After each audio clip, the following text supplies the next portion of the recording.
product as a service very often is a premium brand story, and therefore super highly differentiating.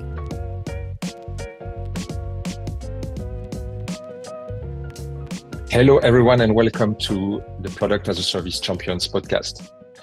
Today, we are going to explore a key question. How can as a service become a powerful driver of circularity? And more importantly, how can we make it both profitable and sustainable in the long run? So to discuss this, I'm very pleased to welcome François Johnston. François has led Michelin Tire as a Service division for 5 years, which is, as we know, one of the benchmark offering in the as a service world, alongside Rolls-Royce Power by the Hour model in aviation. Since then, François has founded Johnston Circular, where he helps companies to industrialize and scale circular economy models. So it's a pleasure to have you today, François. You have been at the heart of this transformation for years. You understand both the levers for success and the pitfalls to avoid. And now you are going to share some of those with us today. Welcome, François. Thank you very much, Yann. I'm super happy to be with you during this podcast and to share this experience.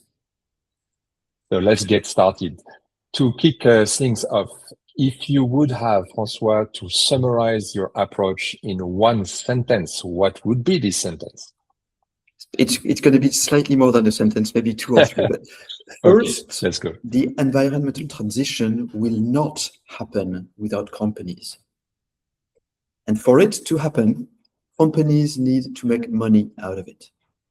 And it so happens that it's very difficult to monetize on the market anything that is green or that is circular, when it's more expensive than something that is new or not green.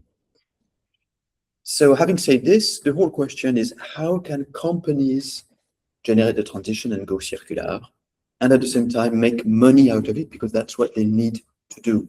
And the key, the heart, the crux of the matter is to be able to monetize benefits for your customers beyond the sole benefit of circularity. Your customers will not just monetize circularity. They will also monetize other benefits like peace of mind, like you make my life easier. That's the type of things that your customers will monetize on top of the circularity.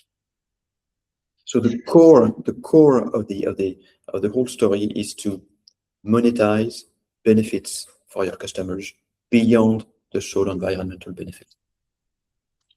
Creating value, the value drivers, the benefits you mentioned.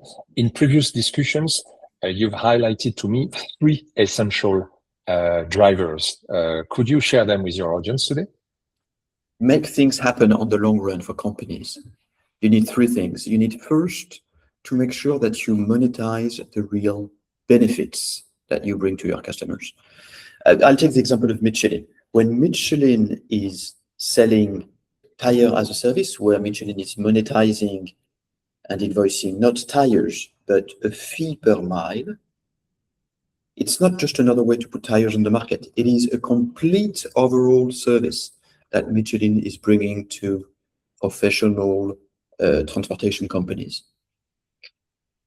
And when they do that, they integrate within their operations part of the value chain of their transportation companies' customers. And therefore, it has a price. I mean, transportation companies have to pay for that service. So you don't just take the cost of the tire and divide it by 18 months because you forecast that it's going to last 18 months. So you got to make sure that you can monetize the real benefits that you bring to your customers. Monetize peace of mind, monetize lower CO2 emission, provided your customers can monetize them themselves, monetize better efficiency of the assets, that kind of things. Okay, so the first success driver is monetization of the benefits that you bring.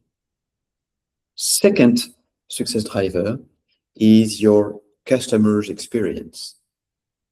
When you sell tires and when you sell miles driven, it's not at all the same type of service that you bring. When you invoice miles that are being driven by trucks,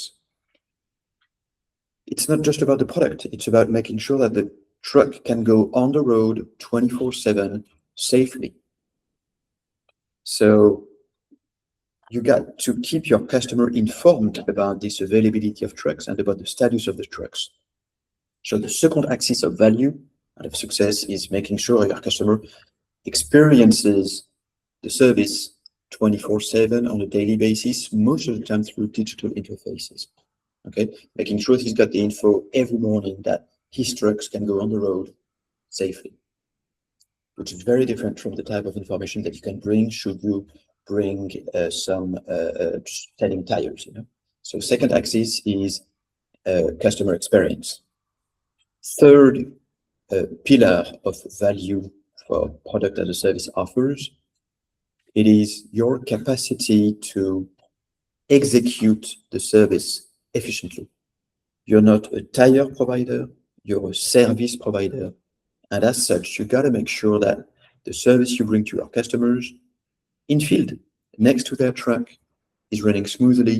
So it's most of the time new competencies that you're going to have to integrate into your value chain to make sure that you bring proper, correct benefits to your customers on the ground. So 3 pillars: monetizing the value, bringing the best customer experience, controlling and mastering the service value chain. Very clear, and I'm very happy to hear your words echoing what we believe also at Blackwinch in this aspect. In this case, it's not about the tire; it's about the trucks that being on the road safe, and not only one truck, but the fleets of trucks. Yeah. Exactly. The profitability of this model and the circularity of this model, they can go hand in hand. That's what you have experienced at. I say Michelin, you say Michelin. I say the French way. So let's go international at Michelin. It has to go hand in hand because otherwise your business will not last. I mean, if you go circular and you can't make money out of it, it's doomed to fail at some point or to be erased in a portfolio of offer. When a large company is managing their portfolio every year or every 2 or 3 years, they reconsider the whole portfolio and get rid of the non-profitable offers. If you don't make money, chances are your model will disappear from the portfolio. So yes, it does go hand in hand. I'm not saying it's easy, because once again, the number one lever for value in any kind of business is the price and the top line. If your price does not represent the value that you bring to your customers, it's not going to work. So value-based pricing is the number one lever of the value creation and the monetizing the benefits that, the first pillar we just mentioned earlier. So yeah, pricing is key. Pricing is absolutely vital. And in the case of Michelin, if you want to, just to illustrate the circularity impact of such an offer, when Michelin is invoicing tires, they invoice volumes and tires by the unit. When Michelin is invoicing a fee per mile driven to transportation fleets, the less Michelin will use tires, the higher their profitability for a given fee. And the more Michelin will reuse tires, the higher their profitability. So the reuse rate is absolutely key to Michelin's profitability. The higher the reuse rate, the better Michelin's profitability. In such models, we're talking about around 50% reuse, okay, which compared to the average European rate is 2 to 4 times this rate. The average European rate of reuse of truck and bus tires is ranging from 15 to 25%. It depends on the countries. In Michelin's tire as a service business model, it's 50%. So it's 2 to 4 times the average market rate of reuse, not because it's green, but because it's Michelin's financial interest to reuse as much as they can. So that gives you an idea of the power of such models when it comes to accelerating circularity. Mm. And the question that comes to my mind, François, is to be able to reach such a level of reuse, is it linked to the eco-design of the tires? Are they differently designed and therefore more expensive as the other ones as for the first user? How did it land? First, Michelin is not designing specific tires for such offers. Okay. Michelin is using their normal tires, I mean their regular range of tires to do so, because Michelin's tires are probably among the best in terms of long-lasting and life duration. Other competitors have designed, not in Europe, but in the United States, specific tires for such offers. Okay, but we at Michelin, we have always refused to do so because, I mean, Michelin is claiming, and it is true, that their tires are the best. No reason to design them otherwise. Having said that, that takes me to a very important point. Such offers need to have long-lasting products. And we see that in all the markets. So we talked about the tire market, but it's true in the printer market. It's true in the light management market. It's true in many markets that go as a service. It's a premium offer for two reasons. First, you need three reasons, I should say. The first reason is that you need a long-lasting product. Okay, if it's a low-end product, you will lose money operating product as a service to our customers. So you need your product to be excellent. First thing. Second thing, you need a brand which is famous and which is connected to quality, perceived as high quality, to give trust to your customers. Because otherwise, they are not going to give away part of their operations to you as a supplier. So the brand equity is paramount in product as a service. And the third one is that it's not, once again, it's not about pushing products on the market, be it tires or printer or you name it, but it's about demonstrating to your customers your capacity to operate services on a super regular basis next to their operations. And this feature of accessing a market and being capable to operate on the market next to your end users is a feature which is attached to premium brands. Low-end brands who are importing products massively with only a price level to Europe are absolutely incapable to do so. So product as a service very often is a premium brand story, and therefore super highly differentiating for a brand.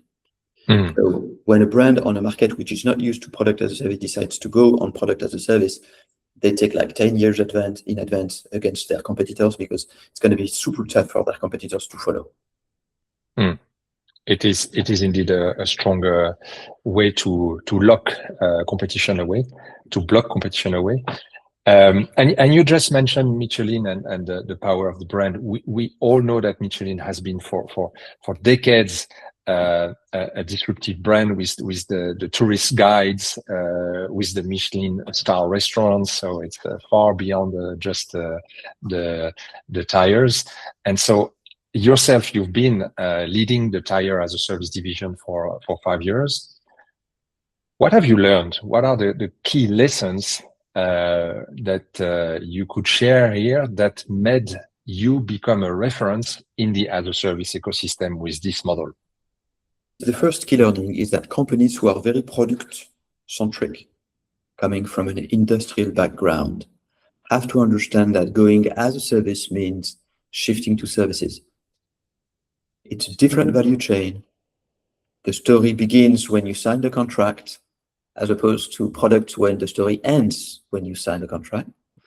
In services, the story, in product as a service, the story begins with the signature of the contract, and your profitability is made within the operations. So from a cultural point of view, it's vital that companies who have industrial and product-centric cultures and background understand that it's not just another way to put their product on the market, but it's about transforming the value they bring to their customers and transforming the customer experience into services. So, and this has an impact at all stages of the value chain. So the biggest change and challenge for a company, with my experience with Michelin and other companies, is that it is very much a change management story and a cultural story. It's not just about, having the good products or it's changing the mindset of the teams from product-centric to service-centric. That's key learning number one. And in my experience, it's above all other key learnings. It's the customer signing a contract is a non-event. That's just the beginning of the story. It is an event, because when you sign the contract, of course, you're pretty happy. But your life begins with the signature of the contract. Yeah. And you mentioned other companies. I know with Johnston Circular, you're also connected to many other businesses than Michelin. You talked to me about BASF, for example, or Shep. Do you recognize the same transformation as the one you've been experiencing at Michelin? Yes, it's interesting that you mentioned BASF and Shep, because it's two very different levels of maturity. If we start with Xarvio BASF, Xarvio is the digital farming subsidiary of BASF. And they created a few years back an offer called Healthy Fields, where they propose healthy crops. So Xarvio is not committing on selling fungicides, because that's the core product. They sell healthy crops in very specific areas of production. And by doing so, first, their interest is not to put as much fungicide as possible, but to put same logic, as few products as possible. So the consequence of healthy field is around minus 20% fungicides per hectare, which is massive. There are very few technologies that enable such a diminution of fungicides. And second, the reason why farmers go for this offer is that in the contract, Xarvio is committing on a result and therefore sharing the risk of the quality of the harvest. And for farmers, it's an amazing proposition. All right. So, and it's super interesting to see the evolution on the market. And I know that some of Xarvio competitors have decided to go for it. But then again, Xarvio is leading by far in such offers. The other example that we talked about earlier was Shep. They have 357 million units of packaging. 357 million units of packaging in their pool that they operate worldwide. And they don't sell pallets, they sell travels. And they operate the pallets in the place of their customers. And that's the service that they bring. I let you imagine the amazing organization and digitalization that is needed to monitor 357 units of pallets throughout the world. So here we are significantly at scale. This model is operated in dozens of countries, and it is a very efficient model, very efficient. In your three examples, the same story, close to the operations of your customer. Michelin is close to the fleet of trucks and the quality of the mileage and the capacity to do the mileage. The farmers are close, or BASF is close to the farmers with a very healthy crop. Shep is close to the logistic players with the right pallet at the right moment, at the right place. again and again and again, this example of being connected to the core business of your customers and being going alongside with it. Because in fact, you see two shifts happening in these models. And it's true for product as a service, but it's very true for most of the circular business models. The first shift is a geographical shift. Value for Michelin is not produced in the factories anymore. It's produced next to the customer's truck. Same for CHEP. Value is not in the pallet itself. Value is in the operations that CHEP is making possible through their amazing system worldwide. And same for Xarvio that we mentioned, and same for startups like Libellou in France, which is operating toys for families. Any type of offer as such sees a geographical shift of where value is created. It's not created in your historical factories, it's created next to the customer. And another shift that we see happening in all these models is a competency shift, in a sense that you will need to develop specific competencies in your teams to be able to operate these services next to your customer. So new geography, new competencies, that's what you got to keep in mind when you want to go for as a service. And François, new segmentation also. We hear very often about the risk of cannibalization of the core business, and that's very often a breaking point for organizations to go there. How have you experienced it at Michelin? Is it for all the customers, or did you choose a specific segment? So first, the word cannibalization is a word that we hear as well constantly with our customers, and they fear cannibalization. And I very much understand the fear. The answer is segmentation. Such offers are based on the value that you bring to your customers and end users. And all customers and end users will not have the same perception of the value that your product brings to them. So segmenting your customers is key to identify their real pain points and address such pain points through product as a service. And when I talk about segmentation, I do not mean a product segmentation. I mean a behavioral segmentation. The key is to understand how they operate their purchase. Just to give a simple example about Michelin, you got two types of transportation fleets: small local transportation fleets running regional business, and large international transportation fleets with hubs in many different countries in Europe. And these fleets have two main concerns.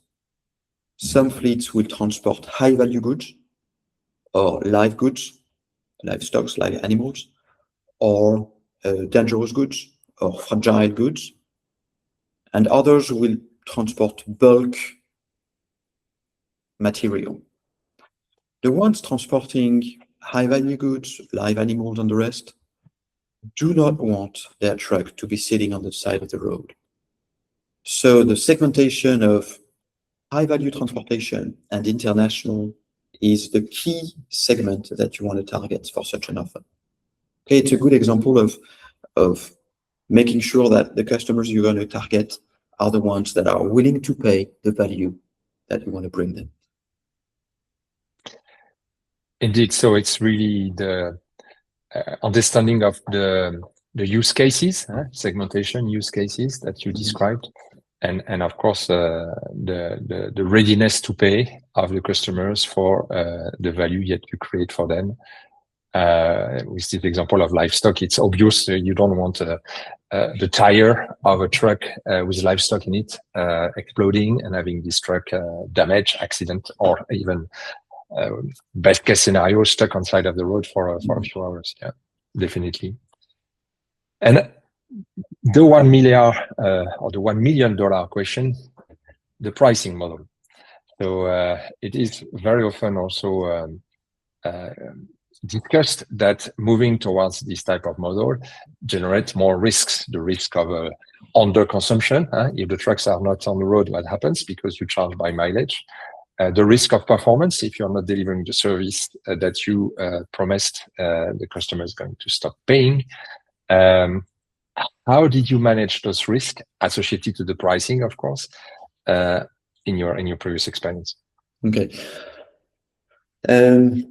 First, I want to evacuate one thing, which is heavy contracts.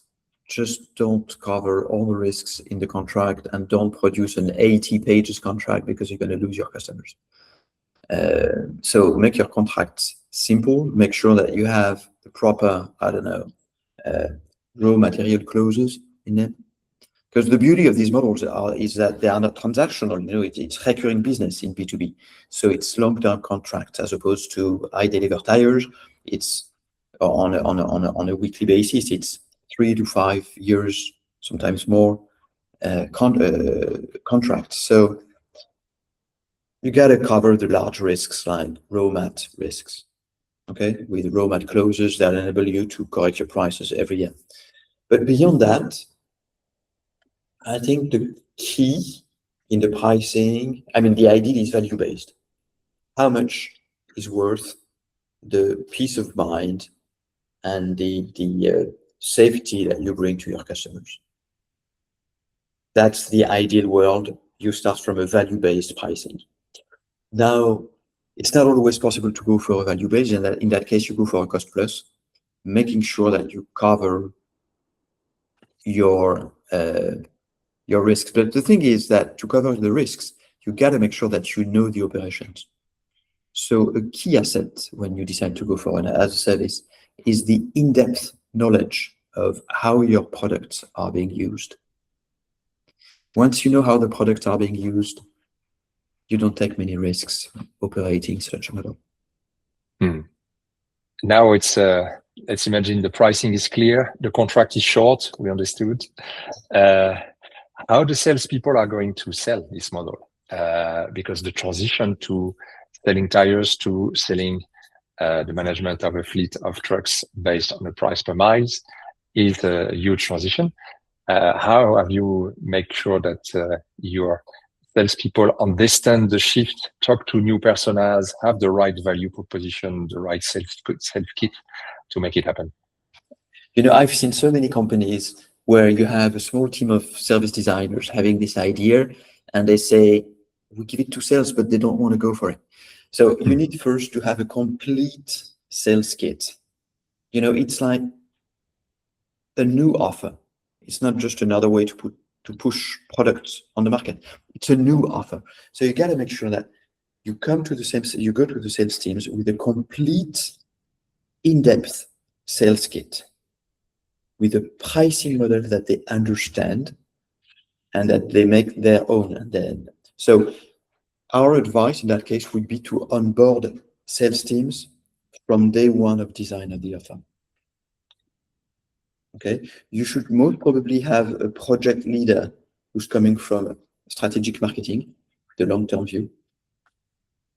But in the small team of the people who will design the offer, onboard salespeople, because they'll find the right words once they understand the whole logic of the offer. And then if you want to scale, you're going to have to go for an intense training of your sales forces. And then in terms of organization, it all depends on the company. Michelin had one type of organization where the sales teams were sitting next to each other. Signify has Philips Signify, who operates Light as a Service, has another type of organization where key account managers will analyze the customer and direct the customer towards a traditional offer or towards a Light as a Service offer, and so on and so forth. So each organization and each company will design their own organization of the sales forces, but the key is to onboard sales forces from day one of the design, and when you want to go for scale, to train intensively sales forces and make sure you support them with what we call customer success teams, because sales forces will not just have to sell the contract, but they're going to have to make sure that the customer is happy with the way the contract lives day to day on a daily basis. And to do so, they need support with customer success teams. We will have to convince the sales directors to put their sales team into a training and not in front of customers for a few days. But there's a lot of gain to get from that. Yeah, definitely. The topic that is very key at the moment is, of course, the digitalization of the models. So every equipment is now coming with sensors, IoT-enabled reporting. And so digitalization of the model is an enabler for product as a service, of course, but also for circularity. I know this is a point you've been working hard on at Michelin. Could you connect for us digitalization and circularity? Okay. Digitalization is a key enabler of product as a service. It helps a lot in circularity to understand where products are and their life cycle. However, having said that, it is not because an object is connected that it's going to generate value. And we have customers in the electric appliance industry for B2B who told us one day, and it's a true verbatim, 100% of our objects can be connected, are connectable, 10% are connected, and we extract data and value from 1%. So the usual story of like, I'm going to connect my object and I'm going to make loads of money on it, we would strongly recommend to take it the other way around and to say, first, you got to understand what your customer needs in terms of data.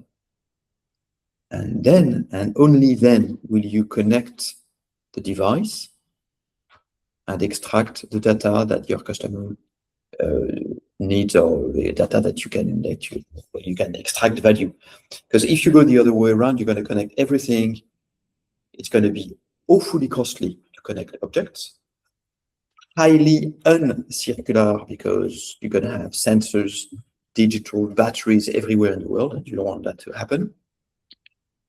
If you can collect the data, it's going to be awfully costly because it's not just about connecting and having a sensor in an object. It's also about the cost of transferring data, which is super expensive.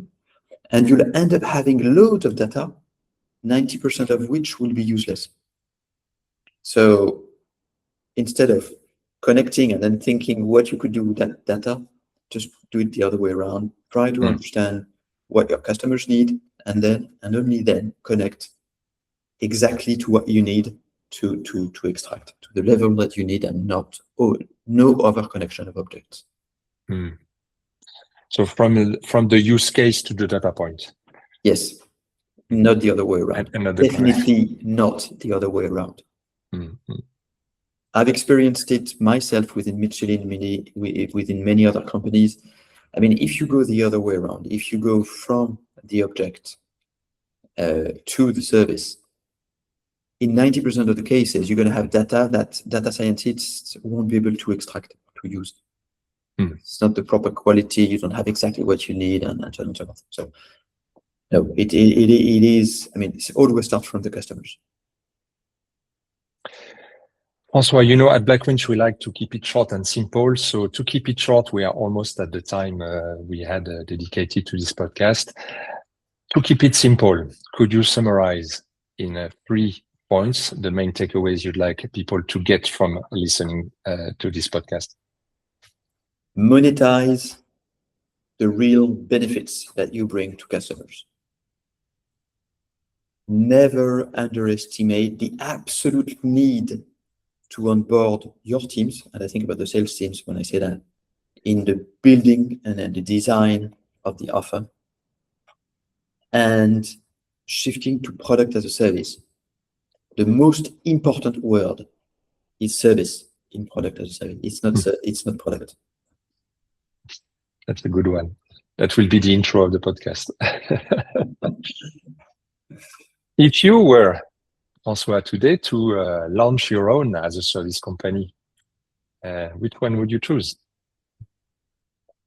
Health industry. Healthcare. Okay. And why? Healthcare. First for animals and then for humans. And instead of selling vaccines, you sell a protection against a disease. That would be amazingly powerful, but there are many, many legal constraints. But I mean, shifting to this would help a lot companies and governments to protect properly the populations that are at risk today. So yeah, that's my dream would be to shift from selling vaccines to selling population protection. A healthy population as a service. Exactly. That's the pitch for the governments. Yeah. Thank you, François. That will make a great conclusion. Thank you very much for sharing your experience at Michelin and at Johnston Circular for us today. It was very insightful and always a pleasure to share insights with you. We'll share, of course, the link to Johnston Circular and other resources in the show notes. And of course, if you'd like to go further, feel free to reach out to Blackwinch. See you soon, and thank you again, François. Thank you very much. Bye.